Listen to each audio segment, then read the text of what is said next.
पहला सुख निरोगी काया, दूजा सुख घर में हो माया, तीजा सुख पत्नी सदाचारी, चौथा सुख संतान आज्ञाकारी।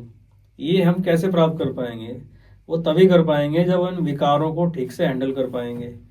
तो विकार हैंडल कैसे होंगे? जब बुद्धि विवेक होगा, अपने अच्छे बुरे का ज्ञान होगा। अगर नहीं होगा तो क्या होगा? परेशानियां बढ़ेंगी। जब परेशानियां बढ़ेंगी तो क्या करोगे आप? ऊपर की ओर देखेंगे कि हे ईश्वर, ठीक है, ये ऊपर वाला जाने ऐसा क्यों हुआ, मेरी कोई गलती नहीं थी, शायद मेरी किस्मत ही खराब थी, या मेरे भाग में ऐसा लिखा हुआ है। तो क्या होगा? उसके बाद उसको मात्सर्य आएगा, मद आएगा, नासमझियाँ आएंगी। उन विकारों से बचने का नाम ही छठे घर को ठीक कर लेना है। आधुनिक समय में छठे घर की जो व्याख्या होती है वो इस प्रकार से होती है कि छठा घर रोग ऋण शत्रु का इस प्रकार से होती है कि भाई हम अगर हेल्थ कॉन्शियस रहें तो सब कुछ ठीक रहेगा। पर ये हेल्थ है मेंटल हेल्थ। मेंटल हेल्थ का ही फिजिकल हेल्थ पे इफेक्ट आता है। तो उसको हमें खास तौर पे ध्यान देना है कि हमारी मेंटल हेल्थ सही रहे।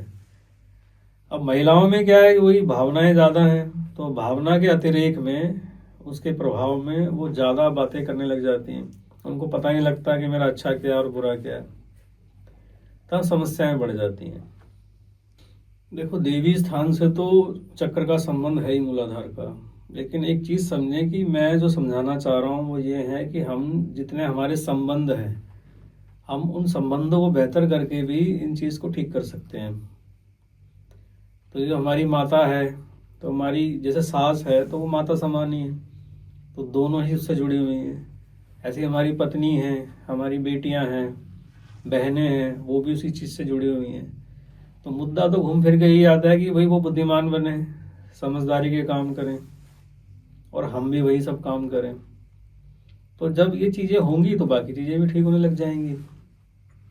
मंदिर में जाके हम जो करते हैं, आरती करते हैं या देवता का आशीर्वाद, देवी देवता को आशीर्वाद लेने के लिए जब हम जाते हैं तो मूल रूप से हम उन्हें भोग ही प्रदान कर रहे होते हैं और सम्मान दे रहे होते हैं।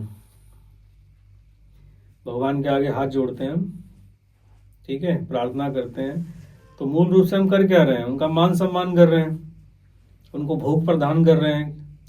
हम उन्हें जीवित मानते हैं तो उनके आगे धूप बत्ती जलाते हैं, हम उनके आगे आरती बोलते हैं, हम जानते हैं कि वो सुन रहे हैं।